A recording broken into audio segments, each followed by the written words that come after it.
তুমি যে সম্পদ অর্জন করেছো, বাড়ি করেছো, গাড়ি করেছো, কানিতে কানিতে সম্পদ গড়েছো, ব্যাংক ব্যালেন্স করেছো, বান্দা জবাব দিয়ে যাও, এই যে টাকার সম্পদের মালিক হয়েছো, বাড়ির মালিক হয়েছে, জমির মালিক হয়েছো, এই সম্পদ তুমি কিভাবে অর্জন করলা, কোন পথে অর্জন করলা, হিসাব দিয়ে যাও।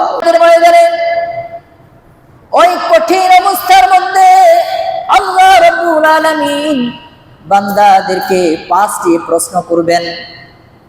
5টি প্রশ্নের উত্তর না দিয়ে কোনো বান্দা কিয়ামতের ময়দানে এক পা নড়তে পারবে না। কয়টি প্রশ্নের উত্তর? 5টি প্রশ্ন। কয়টি? জোরে বলি, কয়টি? মুখস্থ রাখবো যেন যে কোনো সময় এটা আমার জীবনের সম্পদ, জ্ঞান, এই জ্ঞানটা মনে থাকে। এবং যারা ছাত্র আছো, ছাত্রী আছো, যে কোনো সময় কুইজে প্রশ্নে আসতে পারে। কিয়ামতের দিন কয়টি বিষয়ে প্রশ্ন করা হবে? 5টি প্রশ্নের উত্তর না দিয়ে কেউ এক পা নড়তে পারবে না। 1 নম্বরে প্রশ্ন করা হবে আন উমরিহি ফিমা আফনাহু। বান্দা, তোমাকে আমি একটি জীবন দিয়েছিলাম, তোমাকে হায়াত দিয়েছিলাম, দুনিয়ার জীবনে এই হায়াত পেয়ে, এই জীবন পেয়ে আনন্দ উল্লাস করেছ, জীবনটা কাটিয়ে দিয়েছ, এই জীবনে বড় বড় অট্টালিকা গড়েছ। আজ হিসাব দিয়ে যাও যে তোমাদেরকে আমি একটি জীবন দিলাম, এই জীবনটা তুমি কোন কাজে অতিবাহিত করেছ। তুমি কি এই জীবন, তোমাকে 60 বছর বয়স দিলাম, 50 বছর বয়স দিলাম, 70 বছর বয়স দিলাম, 80 বছর বয়স পেয়েছ দুনিয়ার জীবনে, এই 70-80 বছর বয়স তুমি কিভাবে কাটাইলা? তুমি কি আল্লাহর ইবাদত করেছ, নামাজ পড়েছ, রোজা রেখেছ, ফরজ বিধান যাকাত দিয়েছ, নফল ইবাদত করেছ, জিকির করেছ, তাসবিহ করেছ, নবীজির সাথে দুরূদ পড়েছ? আল্লাহ রাব্বুল আলামিন এই জীবনের হিসাব চাইবেন। জীবনটা 60-70 বছর কোন পথে ব্যয় করলা? তুমি এই যে জীবন, এই জীবনে ফেসবুক, ইউটিউব ব্যবহার করে সময় নষ্ট করলা, নাকি আল্লাহর ইবাদতের মাধ্যমে সময় অতিবাহিত করলা? অহেতুক সময় নষ্ট করেছ, নাকি ভালো কাজের মধ্য দিয়ে সময় অতিবাহিত করলা? আল্লাহ রাব্বুল আলামিন কিয়ামতের দিন এই প্রশ্ন করবে আন উমরিহি ফিমা আফনা।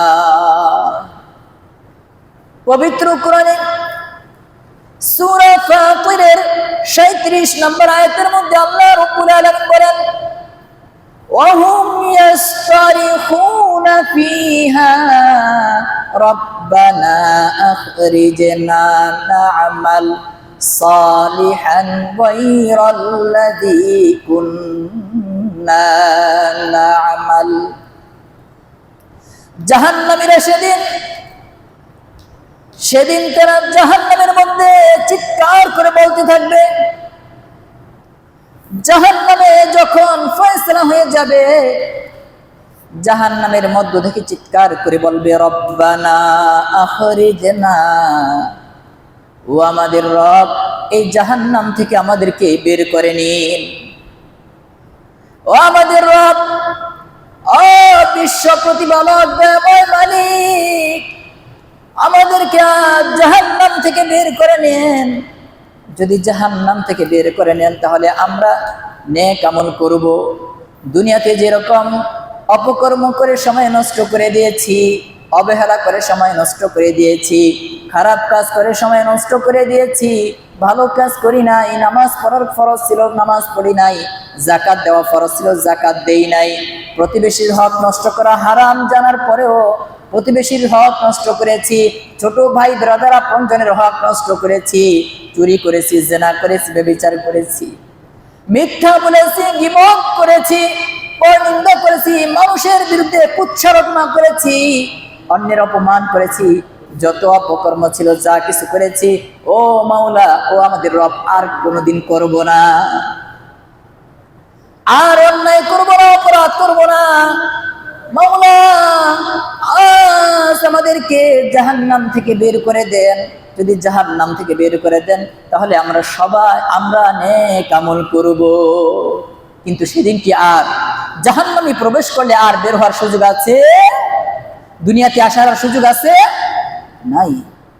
একবার এই দুনিয়ার নিঃশ্বাস শেষ হয়ে গেলে এই দুনিয়ায় ফিরে আসার আর কোনো সুযোগ নাই। এই জন্যে এই প্রশ্নের উত্তর না দিয়ে কিয়ামতের দিন এক পা নড়া যাবে না। তোমার বয়স দিয়েছিলাম 60 বছর, 70 বছর, কোন কাজে ব্যয় করেছে হিসাব দিয়ে যাও, হিসাব চাওয়া হবে। সুতরাং ও ভাই এবং বোনেরা, আপনার জীবন কিভাবে অতিবাহিত করছেন, কতটুকু ভালো কাজ করার কথা ছিল, দিন শেষে বিছানায় বালিশের সাথে মাথা যখন লাগান, বালিশের কাছে মাথা লাগানোর পরে, বালিশের সাথে মাথা লাগানোর পরে আপনি একটু গভীরভাবে চিন্তা করেন যে আমি সারা দিন যা কিছু করলাম, সারা দিনের কাজের মধ্যে কতটুকু ভালো, কতটুকু খারাপ, কতটুকুর জবাব আল্লাহর কাছে দিতে পারবো আর কতটুকু জবাব আল্লাহর কাছে দিতে পারবো না। এরকম চিন্তা ভাবনা করে তওবা করে ঘুমিয়ে যান, তাহলে আশা করা যায় আল্লাহ আপনাকে মাফ করবেন। কথা না বলি, মসজিদে কথা না বলি, বয়ানের সময় কথা বলবেন না। খেয়াল করে শুনবেন, ভালো না লাগলে অন্যমনস্ক হয়ে থাকেন, কিন্তু কথা বলেন না। 2 নম্বরে আল্লাহ রাব্বুল আলামিন তার রাসূলের মাধ্যমে জানিয়ে দিয়েছেন, ওয়া আন ইলমিহি ফীমা ফাআলা, তুমি যেই জ্ঞান অর্জন করেছো, যা কিছু তুমি জানো, এর কতটুকু তুমি আমল করলা, যতটুকু জানো কতটুকু আমল করলা, এই হিসাব আল্লাহর কাছে দিতে হবে। আপনি জানেন নামাজ না পড়লে আল্লাহর কাছে ধরা খাইতে হবে, জানেন কিনা সবাই? হ্যাঁ, সবাই বিষয়টা জানেন না? নামাজ না পড়লে গুনাহ হয় জানেন না? চুরি করলে গুনাহ হয় জানি তো সবাই, নাকি? হ্যাঁ, মিথ্যা বললে যে পাপ হয় এটা জানি তো সবাই। আল্লাহ সেদিন প্রশ্ন করবেন, তুমি যা জানতে তার কতটুকু আমল করতে? এটার মানে এই না যে মাদ্রাসায় পড়ি নাই, আলেম হই না, এ কারণে আমাকে এই প্রশ্ন করা হবে না। না না, বিষয়টা এমন না। আপনি যা জানতেন সেই অনুযায়ী জীবনে আমল করছেন কিনা, জীবনটা চালাইছেন কিনা, এই সম্পর্কে জিজ্ঞাসা করা হবে। আপনি জানতেন প্রতিবেশীর হক নষ্ট করা যাবে না, প্রতিবেশীর হক নষ্ট করলে গুনাহ হয়, এটা জানতেন। আত্মীয় স্বজনের হক নষ্ট করলে গুনাহ হয়, এটা জানতেন। ছোটদের, অসহায়, দুর্বলদের হক নষ্ট করলে গুনাহ হয়, এটা জানতেন।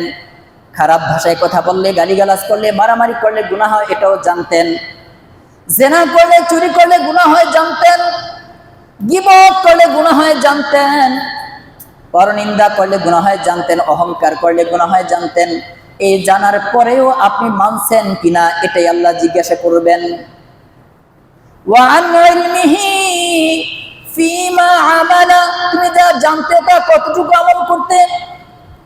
আল্লাহ রাব্বুল আলামিন পবিত্র কোরআনের মধ্যে বলেন, কুনু রাব্বানিনা বিমা কুনতুম তুআল্লিমুনাল কিতাবা ওয়া বিমা কুনতুম তাদরুসুন, তোমরা রব্বানি হয়ে যাও, আল্লাহর জন্য হয়ে যাও, কেননা তোমরা কিতাব শিক্ষা দাও এবং তোমরা অধ্যয়ন করো, তোমরা জানো। এই অধ্যয়ন করা বিভিন্ন ভাবে হতে পারে। এই যে ওয়াজ শুনতেছেন, ওয়াজ করতেছি, আলোচনা করতেছি, কোরআন হাদিস পড়তেছি, আর আপনারা শুনতেছেন, এটাও অধ্যয়ন, আপনারা শিখতেছেন। আল্লাহ বললেন, তোমরা তো শিখতেছো, জানতেছো, সুতরাং তোমরা আল্লাহর জন্যই হয়ে যাও, রব্বানি হয়ে যাও। আল্লাহ রাব্বুল আলামিন কিয়ামতের দিন 3 নাম্বার প্রশ্ন করবেন, ওয়া আন মালিহি মিন আইনা ইকতাসাবাহু, তুমি যে সম্পদ অর্জন করেছো, বাড়ি করেছো, গাড়ি করেছো, কানিতে কানিতে সম্পদ গড়েছো, ব্যাংক ব্যালেন্স করেছো, বান্দা জবাব দিয়ে যাও, এই যে টাকার সম্পদের মালিক হয়েছ, বাড়ির মালিক হয়েছ, জমির মালিক হয়েছ, এই সম্পদ তুমি কিভাবে অর্জন করলা, কোন পথে অর্জন করলা, হিসাব দিয়ে যাও। আজকে আমার ক্ষমতা আছে, ছোট ভাই বুঝে না, এই জন্য গরিব ছোট ভাইকে আমি আমার জমির ভাগ ঠিক মতো দিলাম না। ভাই মারা গেছে, বড় ভাই বা ছোট ভাই বোনের হক ঠিক মতো বুঝিয়ে দিলাম না, 6 করে বুঝিয়ে দেওয়ার চেষ্টা করলাম। কারো সম্পদ লুট করলাম, দোকান লুট করলাম, চাঁদাবাজি করলাম, ঘুষ খেলাম, সুদ খেলাম।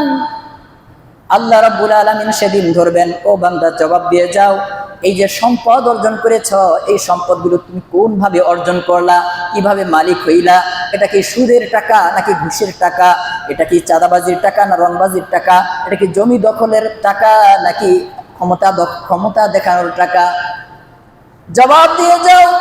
আল্লাহ রাব্বুল আলামিন বলছেন, ইয়া আইয়ুহাল্লাযীনা আমানু লা তাকুলু আমওয়ালাকুম বাইনাকুম বিল বাতিল। ও ঈমানদারগণ, তোমরা অবৈধভাবে কারোর সম্পদ ভক্ষণ করবে না। পবিত্র কোরআনের আরেক জায়গায় আছে, যদি তোমরা অন্যের সম্পদ ভক্ষণ করো, এগুলো তোমাদের ভিতরে সাপ হয়ে থাকবে। কি হয়ে? সাপ। কোরআনের আরেক আয়াত আছে, এটা আপনার এই যে ভক্ষণ করলে অন্যায়ভাবে, এটাই আপনার জন্য অভিশাপ হয়ে যাবে। এর জন্য কত ভয়াবহ অবস্থা হবে, এটা আমরা কিয়ামতের দিনের কিছু শাস্তি আছে, কিয়ামতের দিনের অবস্থা সম্পর্কে আমরা ধারাবাহিক আলোচনা করলে সামনে চলে আসবে। তো আল্লাহ বলেন, ও মুমিনরা, লা তাকুলু আমওয়ালাকুম বাইনাকুম বিল বাতিল, তোমরা অন্যায়ভাবে অন্যের সম্পদগুলো ভক্ষণ করবে না। যদি অন্যায়ভাবে এভাবে সম্পদ অর্জন করো, ভক্ষণ করো, এগুলোর হিসাব দিতে হবে রে। হিসাব না দিয়ে কিয়ামতের ময়দানে এক পা নড়তে পারবা না, এক পা নড়া যাবে না। লা তাজুলু, আল্লাহ রাসূল এই শব্দ ব্যবহার করেছেন, লা তাজুলু কদামান আবেদিন, কদামা আবেদিন, এক পা নড়া যাবে না সেদিন। এরপরে আল্লাহ রাব্বুল আলামিন তার রাসূলের মাধ্যমে 4 নম্বর প্রশ্ন জানিয়ে দিয়েছেন, ওয়াফিমা আনফাকাহু,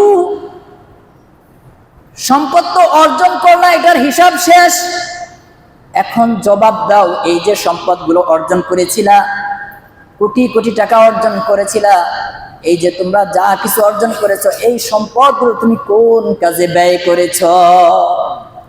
কোন কাজে এই সম্পদ ব্যয় করেছো? হিসাব দিয়ে যাও। হালাল টাকা দিয়ে তুমি কি মদ কিনে খাইছো না গাঁজা কিনে খাইলা? এটা কি এতিমের সম্পদ লুট করে খাইলা? এই যে টাকা অর্জন করলা, টাকাগুলো কোন পথে ব্যয় করলা? এটা তুমি মদ কেনায়, মদ তো নিষিদ্ধ কাজে ব্যয় করেছো নাকি? ইয়াবা, গাঁজা, ফেন্সিডিল, এগুলো তো নিষিদ্ধ, এইসব কিনে খেয়ে ব্যয় করেছে কিনা? জেনা করা নিষিদ্ধ, এই জেনার কাজে ব্যয় করেছে কিনা? অন্যের সম্পদ লুট করা নিষিদ্ধ, অন্যের সম্পদ ভোগ দখলের জন্য, জবরদখলের জন্য এই সম্পদ টাকা পয়সা ব্যয় করেছে কিনা? গুনাহের কাজে ব্যয় করেছে কিনা? জবাব দিয়ে যাও, হিসাব দিয়ে যাও। আল্লাহ রাব্বুল আলামিন তার রাসূলের মাধ্যমে জানিয়ে দিলেন, ও বান্দা, ও বান্দি, এই কিয়ামতের দিন এই প্রশ্নের জবাব না দিয়ে তুমি এক পা নড়তে পারবা না। প্রকৃত ঈমানদাররা কি করে, কোন কাজে ব্যয় করে, আল্লাহ রাব্বুল আলামিন সেটাও জানিয়ে দিয়েছেন। ওয়াল্লাযীনা ইযা আনফাকু লাম ইউসরিফু ওয়া লাম ইয়াকতুরু ওয়া কানা বাইনা যালিকা কাওয়ামা। আর তারা যখন ব্যয় করে, সম্পদ ব্যয় করে, খেয়াল করবেন কোন পথে আপনি ব্যয় করবেন, একটা লিমিট আল্লাহ দিয়ে দিয়েছেন। ওয়াল্লাযীনা ইযা আনফাকু, আর তারা যখন সম্পদ ব্যয় করে, মানে মুমিনরা, ভালো মানুষরা, আল্লাহওয়ালারা যখন সম্পদ ব্যয় করে, লাম ইউসরিফু, তারা অপচয় করবে না। কি করবে না? অপচয় করবে না। এই অপচয়টা কি? অহেতুক টাকা নষ্ট করবে না, খারাপ কাজে ব্যয় করবে না, গুনাহের কাজে ব্যয় করবে না। লাম ইউসরিফু, তারা অপচয় করবে না। ওয়ালাম ইয়াকতুরু, আর কৃপণতাও করবে না। দুইটি বলা আছে, একটা হলো অপচয় করা, অঢেল টাকা, 1 টাকা খরচ করলে হয় আপনি 10 টাকা খরচ করতেছেন, 10 টাকা খরচ করলে হয় আপনি 100 টাকা খরচ করতেছেন। আল্লাহ বলছেন না বান্দা, লাম ইউসরিফু, মুমিনদের বৈশিষ্ট্য তারা কি? এইভাবে সম্পদ অপচয় করবে না, খারাপ কাজেও ব্যয় করবে না, গুনাহের কাজেও ব্যয় করবে না। ওয়ালাম ইয়াকতুরু, আর কি করবে না? যে সবকিছু এই কথা শুনে যে ব্যয় না করে হাত গুটিয়ে বসে থাকবে তা না, কৃপণতাও করবে না। যেখানে যেটা ব্যয় করা দরকার ওটা ব্যয় করবে। আপনাকে আল্লাহ সম্পদ দিয়েছে, আপনার প্রতিবেশী গরিব মানুষ, গরিবকে সহযোগিতা করেন ওই টাকা দিয়ে। আল্লাহ আপনাকে সম্পদ দিয়েছে, আপনি অসহায়, আপনার কাছে হাত পেতেছে, তাকে ফিরিয়ে দিয়েন না, তাকে সহযোগিতা করেন। আল্লাহ আপনাকে সম্পদ দিয়েছে, আপনার বাড়ির পাশেই মাদ্রাসা, অনেক এতিম মিসকিন ছাত্রছাত্রী এখানে থাকে, যাদের খোঁজ খবর নেওয়ার কেউ থাকে না। এই সপ্তাহের একটা ঘটনা আপনাদেরকে 1 মিনিটে বলি। গত 2-3 দিন আগে এক অভিভাবক আমার কাছে আসছেন, এই অফিসে, আমাদের মাদ্রাসা অফিসে আসছেন, মহিলা। ওনার অবস্থা কি? ওনার স্বামী পাগল, ওনার স্বামী পাগল। ওনাদের বাড়ি, স্বামীর বাড়ি ছিল মুন্সিগঞ্জে। মুন্সিগঞ্জ থেকে ওনার স্বামীর বাবার জামানা থেকে এই এলাকায় চলে আসছে। কেন? অর্থাৎ তার দাদার ভাই, যে ভাই বেরাদার আছে, এরা ডাকাত টাইপের, অনেক বড় ক্ষমতাবান ছিল তখন। ফলে প্রায় অনেক বছর আগে ওই এলাকা ছেড়ে এসে এই এলাকায় এসে বসবাস করতেছে। জমি জমা নাই, পরের জমিতে থাকে। এখন ওই লোকটা পাগল, ওই লোকের 2টা মেয়ে আমাদের এখানে থাকে ফ্রিতে, কোনো টাকা পয়সা নেই না। এখন ওই পাগল, সে তো খরচ বহন করতে পারে না, তাই সে আছে তার মতো। আর তার ওয়াইফ, সেও এটা কিডনিতে সমস্যা, যেটা আমাকে জানিলো, বৃদ্ধ হয়ে গেছে, কাজ করতে পারে না। বলে যে কাজ করলে, কারো বাসায় একটু কাজ করলে একবেলা খাইতে পারি, কাজ না করলে কতদিন আছে না খায় দিন কাটাই। তো আমার কাছে এসে বললো যে এই মেয়ের চাচারা আছে, কিন্তু চাচারা এদের নিলে ভালো ব্যবহার করবে না, কাজের মানুষ বানায় রাখবে। সুতরাং হুজুর আপনার কাছে আবদার, আমি যদি মরে যাই, আমি খুব অসুস্থ মানুষ, আমি কাজ করতে পারি না, একদিন খাই একদিন না খায় থাকি, যেদিন কাজ করি ওই দিন কিছু খাওয়ার সুযোগ হয়। সুতরাং 2টা মেয়ে আপনাদের জিম্মায় রাখা গেলাম, যদি আমি মারা যাই ওদেরকে আমাদের বাড়িতে পাঠায়েন না। ওদের চাচারা আছে, এরা কি কাজের মানুষ হিসেবে রাখবে, লেখাপড়া করবে না, ভালো ব্যবহার করবে না। আপনাদের এখানে রাখেন, আপনারা লেখাপড়া করেন, আপনারাই ওর অভিভাবক। এবার বুঝতে পারছেন কোন ধরনের ছাত্রছাত্রী আমাদের এখানে আছে। যাই হোক, তা আপনি বলতেছিলাম যে আপনি যে সম্পদ অর্জন করছেন কোন খাতে ব্যয় করছেন, এটার জবাব আল্লাহর কাছে দিতে হবে। এই ধরনের খাত আপনি সম্পদ আছে তাদেরকে দেন। আমাদের আলহামদুলিল্লাহ কয়েকজন লোক আছে, তারা কি করে আমাদের থেকে জানে যে হুজুর আপনার এখানে এতিম 2টা ছাত্রের নাম দেন, এর মাসে মাসে খরচটা আমরা দিয়ে দেবো। দিয়ে দেয়, রসিদ কেটে আমরা ছবি তুলে পাঠিয়ে দিই, হোয়াটসঅ্যাপে রসিদ কেটে পাঠিয়ে দিই। কয়েকজনই আছে এরকম দেয়। তো এই যে 2 জনের কথা বললাম, আপনাদের মধ্যে যদি সামর্থ্যবান কেউ থাকে, ঠিক আছে, এই 2 জনের জন্য আমরা 5,000 বা 6,000 বা কম বেশি আমরা দিব, 2 জনের খরচটা আমরা দিই। তাহলে তো একটা কি অসহায় এদের একটা সম্বল হয়ে যায়। তো ব্যাপারটা হলো, যেটা বলতেছিলাম, মূল কথা হলো আপনারা ব্যয় করেন ভালো কাজে। ভালো কাজ করার অনেক অপশন আছে, কিন্তু অসৎ পথে ব্যয় করেন না। আল্লাহর কাছে সেদিন ধরা পড়তে হবে। অফিমা আনফাকাহু, তোমরা কোন কাজে ব্যয় করেছো হিসাব দিয়ে যাও।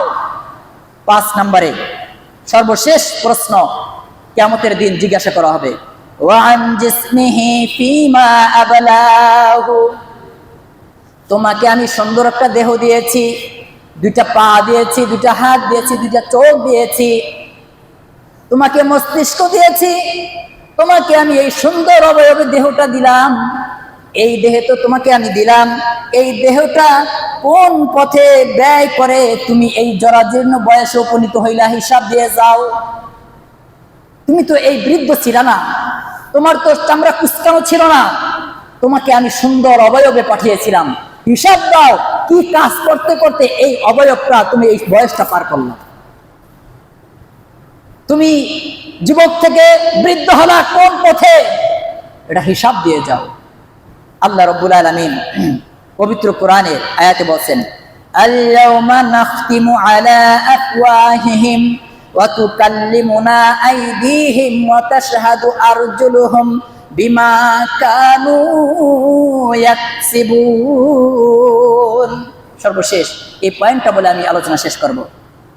আল্লাহ বলেন কিয়ামতের দিন আমি আল-ইয়াউমা, আজ মানে কিয়ামতের দিন, নাখতিমু আলা আফওয়াহিহিম, তাদের মুখের মধ্যে আমি মোহর মেরে দিব। কিসের মধ্যে? জবাব দেন, কিসের মধ্যে? মুখের মধ্যে মোহর মেরে দিব। মোহর মানে কি? ধরেন আমাদের ভাষায় তালা মেরে দিব। কি মেরে দিব? তালা। এই মুখের মধ্যে আল্লাহ কি মেরে দিবেন? তালা মেরে দিবেন। কোন দিন? কিয়ামতের দিন। কোন দিন? কিয়ামতের দিন। এই অবস্থায় আপনাকে প্রশ্ন করা হবে। এখন বলেন আপনি কিভাবে উত্তর দিবেন? মাথায় আছে? একটু আগে বলছিলাম যে প্রশ্নের উত্তর দিতে হবে, কিন্তু আপনাকে তো মুখ তালা দিয়ে রাখবে, আপনি উত্তর দিবেন কিভাবে? প্রশ্নের উত্তর আল্লাহ দিচ্ছেন।